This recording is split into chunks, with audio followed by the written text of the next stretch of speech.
आदिवासियों के गांव में एक पादरी आया और उसने दो मूर्तियां साथ में रखी थी, एक जीसस की और एक भगवान श्री राम की।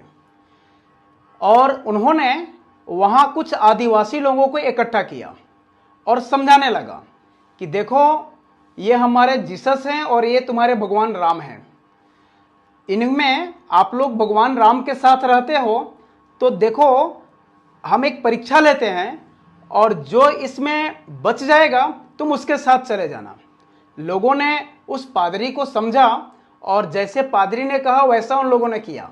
एक टब में पानी लाया और उस टब को रख दिया और दोनों मूर्तियों को एक साथ डाला।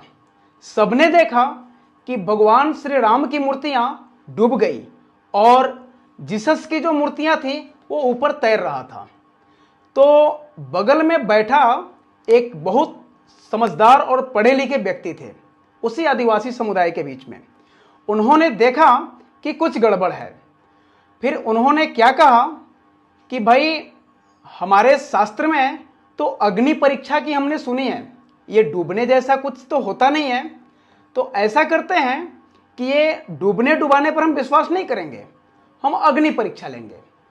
क्योंकि उस व्यक्ति ने यह आभास किया था कि जो जीसस की मूर्ति थी वो लकड़ी की थी, भगवान श्री राम की जो मूर्ति थी उसको ये पादरी ने लोहे का जानबूझकर बनवाया था। क्योंकि ये स्वाभाविक है कि जो लोहे की वस्तु होगी वो डूब जाएगी और जो सूखी लकड़ी की होगी वो तैरेगी। यह दिमाग लगाया और उन्होंने साफ तौर पे बोल दिया, नहीं जी, हम इसको नहीं मानते। हमारे शास्त्र में तो अग्नि परीक्षा हुई है। जैसे माता सीता जब आई उनकी अग्नि परीक्षा हुई, तो हम अग्नि परीक्षा करते हैं। फिर अग्नि परीक्षा में जो बच जाएंगे हम उनके साथ रहेंगे। लेकिन पादरी ने क्या बोला था, जो डूब जाएंगे उनके साथ अब मत रहना, जो तैरेंगे उनके साथ रहना। क्योंकि जो डूब जाएंगे उनके साथ चलोगे तो तुम भी डूब जाओगे। और ये बात उन आदिवासी लोगों ने देखा कि भाई, भगवान श्री राम की मूर्तियां तो डूब गई और हम इनको पूजते हैं। लेकिन यह बुद्धिमान व्यक्ति ने वहां पे अपने आदिवासी समुदाय के लोगों को कैसे बचाया, तो उन्होंने अग्नि परीक्षा का प्रस्ताव रखा। जब यह बात आदिवासियों को समझाया गया उन बुद्धिमान व्यक्ति के द्वारा, तो सभी आदिवासी बोले, हाँ हाँ सही बात है, हमने तो अग्नि परीक्षा ही सुनी है, मैंने तो कभी डूबने डुबाने जैसा परीक्षा सुना ही नहीं, तो हो जाए अग्नि परीक्षा। अब ये पादरी तो घबराने लगे, लेकिन आदिवासी वहां पे थे। उन्होंने तुरंत लकड़ियां लाई, लकड़ी जलाया गया। जब अग्नि पूर्ण रूप से जल गई तो दोनों मूर्तियों को साथ में रखा गया। अब ये तो जीसस की जो मूर्तियां थी वो जलकर राख हो गई और भगवान श्री राम की मूर्तियां जैसे की तैसे थी, क्योंकि वो लोहे की थी। तो सबने बोला, नहीं नहीं, अग्नि परीक्षा में तो भगवान श्री राम ही पास हुए हैं, हम इनके साथ ही रहेंगे। और उन पादरी को अच्छे से खातिरदारी करके वहां से भगाया गया।